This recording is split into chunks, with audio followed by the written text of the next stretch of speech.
melanjutkan dari apa yang tadi kita diskusikan ya, perihal drawbacksnya yang sangat banyak, perihal mengapa kalian masih menggunakan Quillbot sampai sekarang, dan perihal apakah Quillbot itu sangat berguna untuk penulisan kalian. Mungkin di sini itu kan yang tadi kalian berikan pendapat atau yang kalian masukkan gitu ya, perihal academic writing secara umum. Aku mau nanya aja di sini, pengalaman kalian menggunakan Quillbot dalam ARW gitu ya, sudah pernahkah kalian menggunakan Quillbot di mata kuliah ARW ini dan membantu untuk tugas-tugas di ARW, khususnya mungkin untuk angkatan 22 yang sedang mengandung mata kuliah menyusun pula untuk pengalaman RG, bagaimana aku memakai Quillbot ini dalam mata kuliah ARW itu sendiri. Mungkin bebas.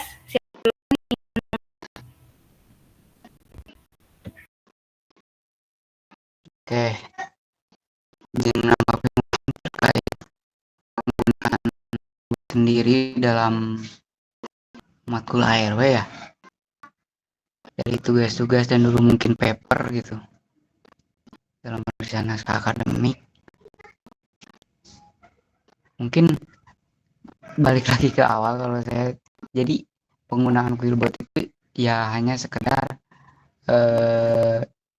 tadi kalau emang mau cek sama nggak 100% dari sana gitu, mau paraphrase ya silakan paraphrase dari sana.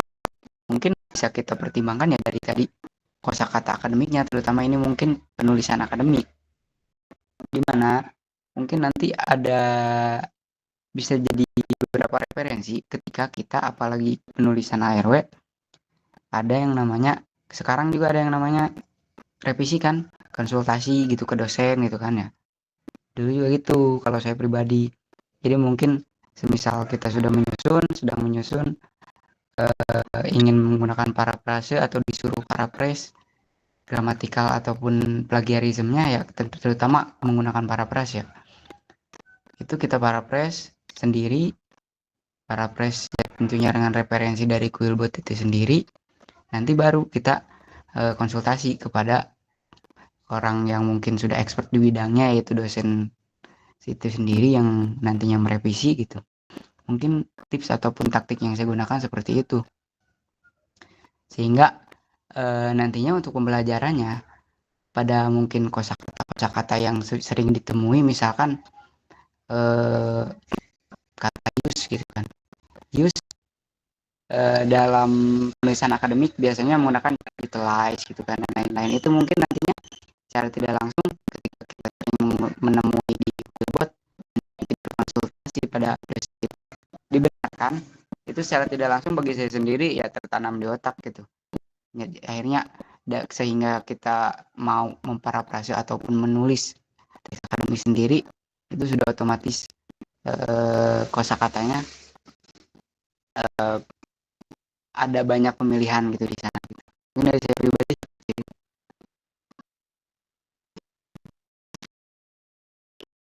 Baik, terima kasih atas tanggapan dari pengalamannya ya.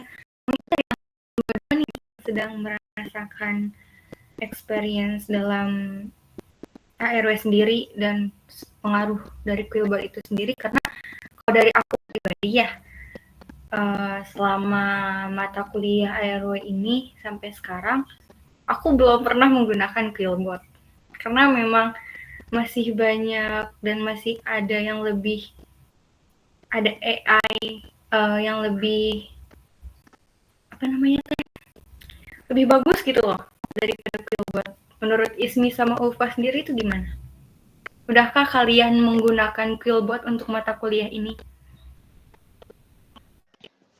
Dari aku boleh.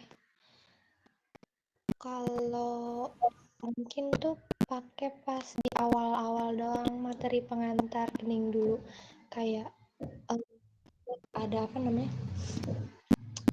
tugas yang what is summarize, what is apa, yang gitu-gitu, terus suruh ada tugas grammar check gitu-gitu satu paragraf kayak itu aja sih, dan itu juga kayaknya masih belum masuk academic writing nggak sih?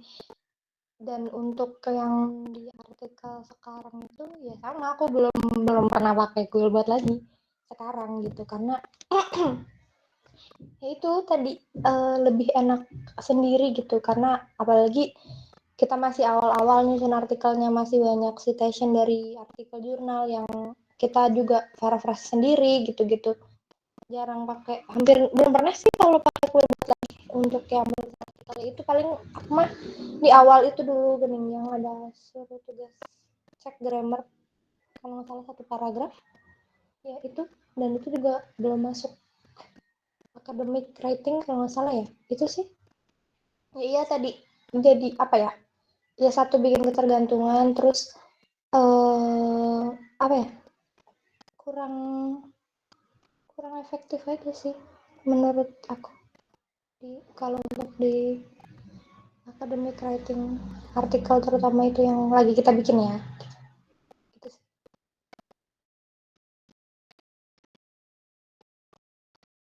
Setuju. Dari Ismi sendiri bagaimana? Kalau dari aku kebetulan waktu awal nyusun introduction sama method itu, kan itu emang dari awal nyusun aku cuma pakai apa ya, kayak translate sama paraphrasing sendiri ya. Jadi aku ke grammar checkernya Quillbot itu pakai kayak sekali-kali kalau misalnya ada kalimat yang emang aku kurang yakin gitu sama grammarnya, dan emang dipakai gitu. Akhir-akhir ini emang ada yang dipakai Quillbot di grammar checkernya yang di ALS sama ARW project ini, dan emang cuma pakai grammar checkernya gitu. Kalau yang paraphraser seperti yang tadi dibilang ya, menurut aku kurang efektif sih fitur paraphraser ini. Lalu untuk plagiarisme aku belum pernah pakai lagi, translator juga enggak, summarizer enggak, citation generator karena udah pakai Mendeley jadi enggak pakai lagi.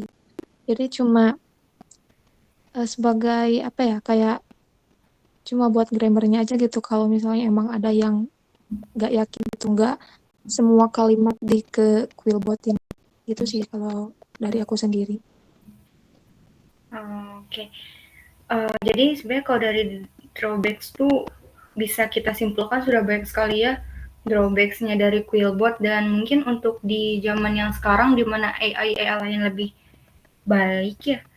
Jadi Quillbot itu seperti yang mudah tergantikan dan juga apa namanya, jadi jarang dipakai dan digunakan. Mungkin aku ingin tahu dari kalian, bebas ini mah siapa aja, aku hanya butuh satu atau yang mewakili aja yang menjawab. Ada gak sih menurut kalian zaman dimana eksistensinya Quillbot, yang dimana eksistensi itu yang paling sering kita gunakan, yang dimana Quillbot tuh belum ada, ibarat kata mah belum ada tandingannya lah. Jadi kalau misal kita mau paraphrase, kita mau cek gramatikal, itu masih menggunakannya apa-apa Quillbot gitu.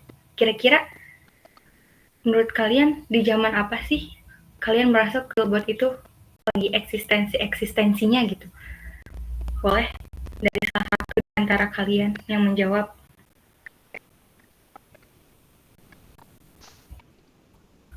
Boleh. Boleh. Kapan mungkin masa jaya dari Quillbot gitu ya? Ya.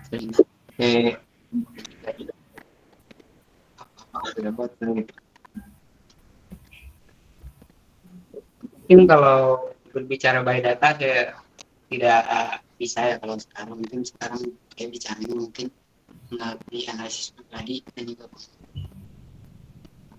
gimana mungkin saya bisa menjadi representasi dari angkatan saya 21 itu menjadi angkatan terakhir yang populer ataupun familiar menggunakan Quillbot dalam penggunaan parafrase ataupun gramatika singkat dan lain-lain. Karena ya saya pun mengenal AI ataupun hal-hal baru seperti GPT dan lain-lain itu ya awal-awal semester baru semester 3 mungkin semester 3 semester 4 yang dimana semester 1 dan 2 dari kami pribadi itu masih menggunakan ya situs-situs pendukung atau website-website dan software-software pendukung seperti Quillbot dan lain-lain untuk mengerjakan tugas serta membantu dalam perkuliahan. Mungkin untuk masa terakhirnya ya di angkatan kita gitu, dan untuk masa jayanya kita kurang tahu, cuma untuk tebak-tebakan mungkin bisa di angkatan 19 atau 20, apalagi itu ketika mungkin zaman ya pembelajaran full online gitu. Itu bisa jadi mungkin salah satu faktor kenapa Quillbot naik popularitasnya dan juga banyak dipakai ataupun masa jayanya gitu. Menurut saya pribadi seperti itu. Menarik. Bisa dikatakan Quillbot pun sudah terlalu tua ya. Dan juga dia tidak berkembang mengikuti grammar-grammar yang lain gitu. Dari angkatan 22 sendiri ada nggak yang merasakan lagi eksistensinya perihal Quillbot itu sendiri? Boleh? Aku mungkin halo maaf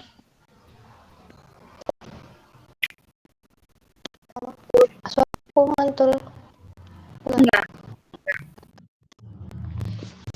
apa tadi eksistensi ya mungkin kalau ya itu tadi karena udah sekarang banyak banget ya jadi udah kalau aku sendiri itu udah cukup ya tergeser lah udah nggak sedominan dulu menggunakan Quillbot apalagi pas semester 1-2 yang emang cukup dominan pakai Quillbot yang emang harus bolak-balik terus dan segala macam ketergantungan gitu-gitu. Tapi karena sekarang ya sambil belajar kayak cukup lah ketergantungan dengan AI dan apa namanya banyak juga AI lain yang udah lebih bagus lah mungkin dibilangnya kayak gitu daripada Quillbot ini gitu karena mungkin apa ya karena ya itu tadi karena familiar jadi untuk penggunaan awal-awal aja setelah belajar setelah tahu misalnya teori-teorinya atau mungkin tools yang lain jadi udah berkurang gitu eksistensi dari Quillbot ini gitu dari kalau aku ya kayak gitu.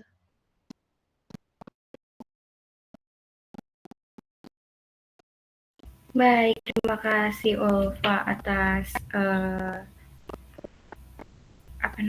perwakilannya dalam perihal eksistensi dari Quillbot itu sendiri. Apakah Ismi mau berpendapat atau sudah cukup dengan pendapatnya Ulfa?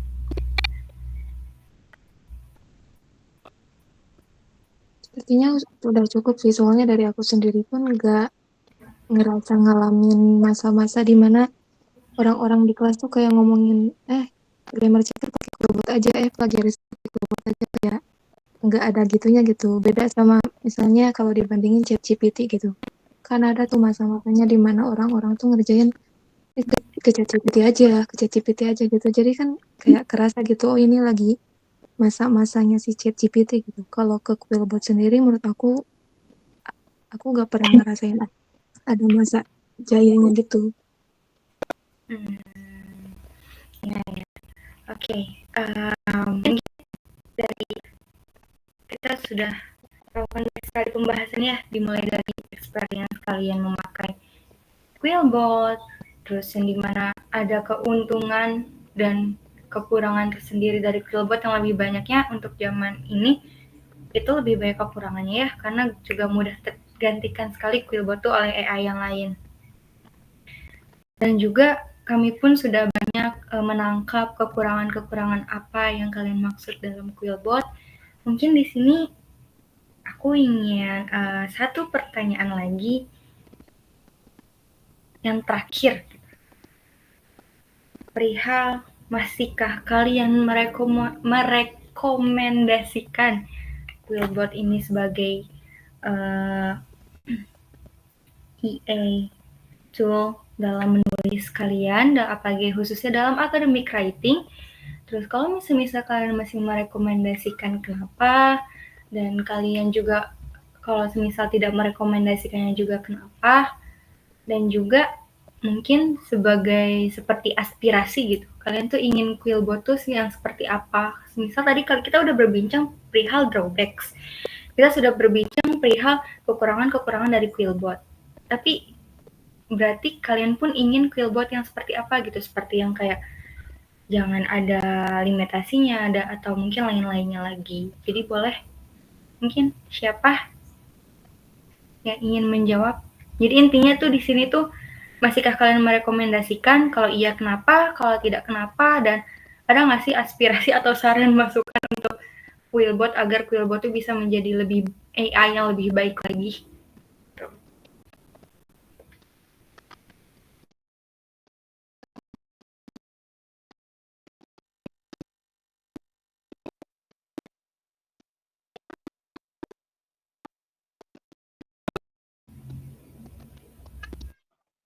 Oke,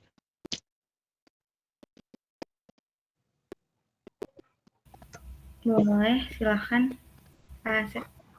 masih atau tidaknya direkomendasikan ataupun cocok untuk digunakan sekarang itu mungkin kembali lagi ya kalian ke diri masing-masing dan juga ya pilihan masing-masing gitu. Tapi di sini mungkin saya condong ke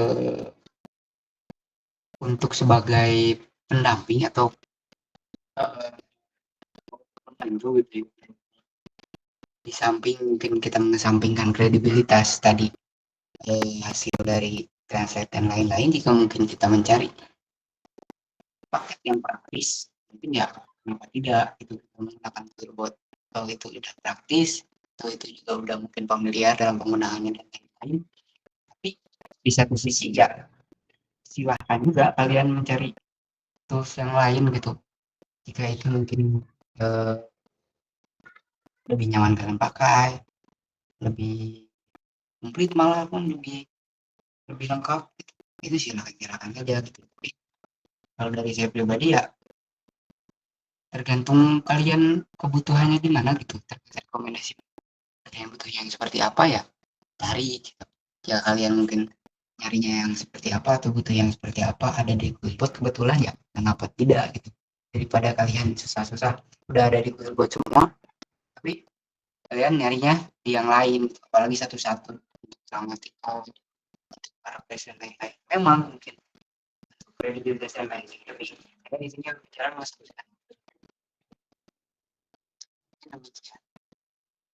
dan jika tanya ingin Quillbot yang seperti apa tidak jauh mungkin kira kita mungkin pengguna gratis ya fitur-fitur berbayar itu mungkin bisa diangsur dimasukkan ke dalam fitur gratis ya seperti limitasi dan juga bisa mengikuti perkembangan zaman seperti mungkinnya dari referensi ataupun tampilannya dari mungkin kelengkapan dan juga fitur-fitur tambahan lainnya mungkin seperti tadi dalam paraphrase ataupun gramatikal ketika merah ya disuges ya bukan hanya disuges saja tapi kenapa mungkin bisa hal tersebut disuges ataupun disarankan digunakan gitu mungkin hal-hal teknis seperti itu demikian. Wow, terima kasih atas tanggapannya. Itu tanggapan yang sangat komplit ya menurut aku juga. Sudah mencakupi perihal apa yang kita butuhkan juga untuk Quillbot ke depannya. Mungkin dari teman-teman angkatan 22 seperti Ismi dan Ulfah, gimana pendapat kalian?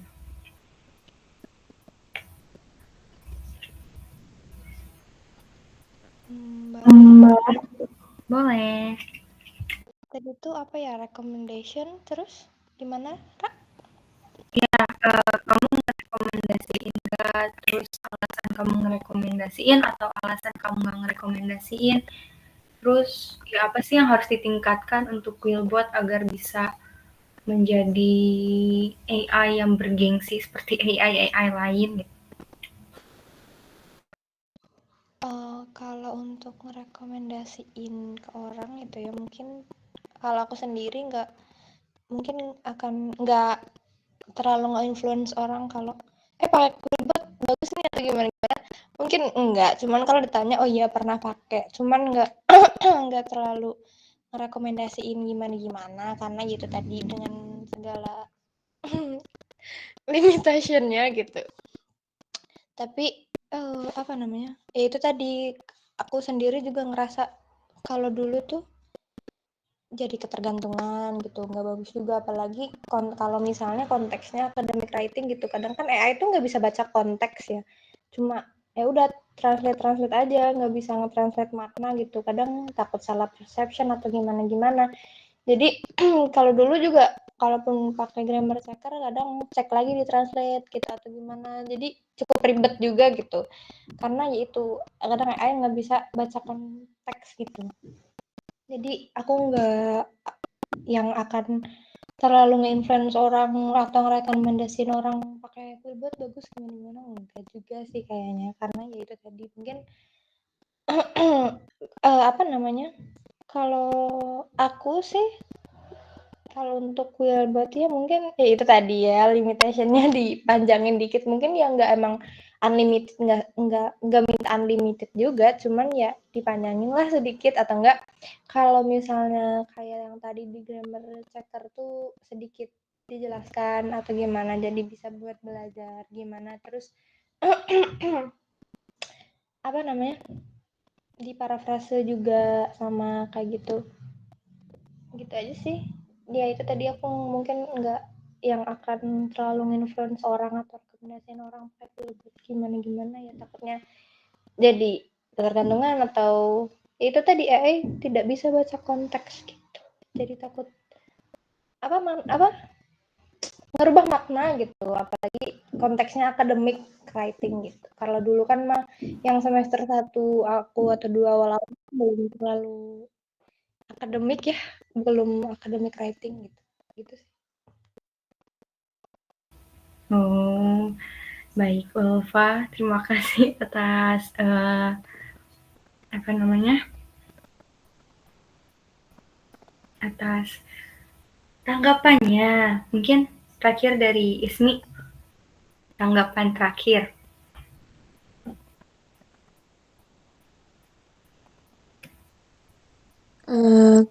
Kalau buat aku soal ngerekomendasiin atau enggaknya itu tergantung sama nanti Quillbot ke depannya bakal kayak gimana.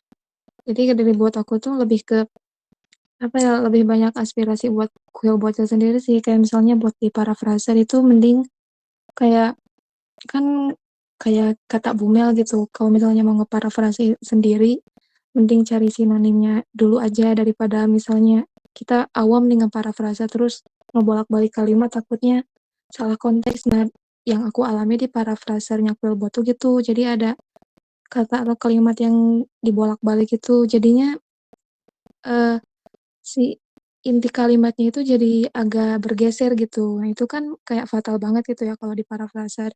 Nah, itu satu buat Quillbot itu. Kemudian yang bercecer tadi betul kata Ulfa ya, yang mending ditambahin penjelasannya lah sedikit betul. Kayak misalnya kenapa ini harus verb 2, kenapa ini harus pakai preposition atau dan yang lainnya. Lalu buat Quillbot Flow aku gak pernah pakai ya, jadi gak paham juga itu fitur apa. Lalu buat plagiarism checker, menurut aku mending dibuat versi apa itu, versi gratisnya gitu. Soalnya dari yang aku alami meskipun di websitenya itu dibilang kan kalau misalnya ada plagiarism checker buat yang free option, tapi limitasinya itu dikit banget gitu, 100 berapa kata gitu. Tapi pas dicoba tuh nggak bisa, tetap harus premium gitu. Kenapa nggak dibuat yang misalnya versi gratis tapi tetap ada limitasi misalnya 100 kata gitu kan, meskipun ada limitasi pun seenggaknya masih bisa dipakai gitu buat yang free option, kan itu lebih lebih ngebantu orang yang mau pakai. Terus translator yang lainnya juga kan tadi kata Ulfa pun AI itu gak bisa ngebedain kayak makna bukan makna kalau di Indonesia kan kadang lebih ke kalau di Inggris tuh kayak idiom atau di Indonesia tuh lebih ke makna tersirat gitu. Nah, takutnya dengan fitur translator yang berbasis AI gini tuh gak terlalu gak fokus sama makna tapi lebih ke literal translation-nya. Aku belum pernah sih pakai Quillbot yang translator tapi ngikut ke translator AI based yang lainnya tuh masalahnya di sana. Kemudian yang citation generator sebetulnya itu fitur bagus banget ya, kayak misalnya kita masukin link terus nanti ada citasinya pakai banyak style juga yang APA gitu. Cuma ribetnya itu karena harus masukin satu-satu gitu. Autornya harus dimasukin, terus tahunnya, publishernya siapa. Jadi lebih ke kita bikin kita lebih bikin citasi sendiri gitu. Jadi menurut aku kalau misalnya aku mau ngerekomendasikin ke orang, mending nunggu Quillbot-nya di-upgrade dulu deh. Daripada misalnya sekarang ini kan sayang gitu, Quillbot fiturnya banyak, ada paraphrase, grammar checker yang lainnya. Kalau misalnya gak di-upgrade tuh sayang aja gitu. Ini udah startingnya udah bagus, cuma gak di-upgrade jadi ketinggalan sama AI lain gitu sih kalau dari aku. Thank you. Thank you.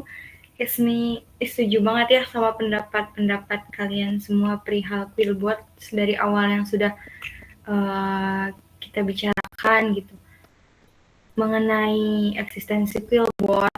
Apakah sekarang masih rekomendasi atau tidak? Tidak hanya kalian, mungkin kita pun kelompok penyaji pun merasakan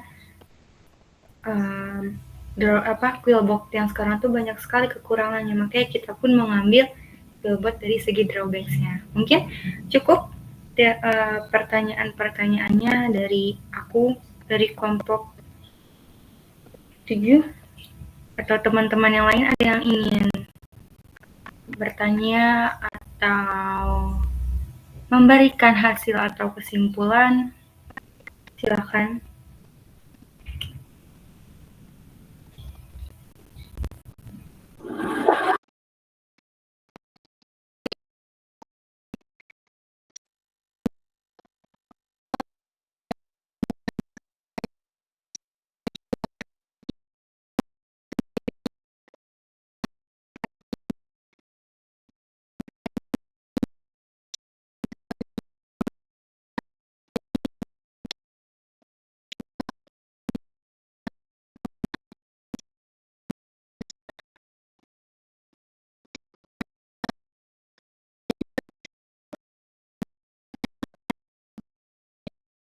Baik, terima kasih Rahma atas kesimpulannya. Dari yang lain ada yang mau menambahkan apa sudah cukup? Dari Anip, Mika, Ais? Dari aku mungkin sama kayak Rahma, jadi cukup. Cukup. Dari Mika, bagaimana?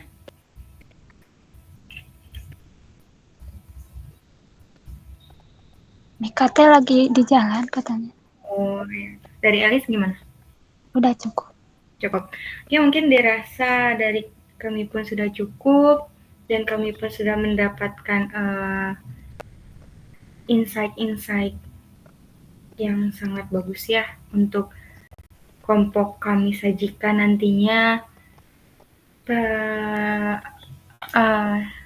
Terima kasih sangat kami ucapkan kepada narasumber-narasumber, yaitu kepada Ulfa, kepada Ismi, kepada Sepergi yang telah bersedia meluangkan waktunya dan bersedia untuk berdiskusi bersama kami. Kami ucapkan banyak-banyak terima kasih. Sekian saya akhiri. Wabillahi taufiq wal hidayah. Wassalamualaikum warahmatullahi wabarakatuh. Waalaikumsalam warahmatullahi wabarakatuh. Atur nuhun kasadayana. Sami-sami.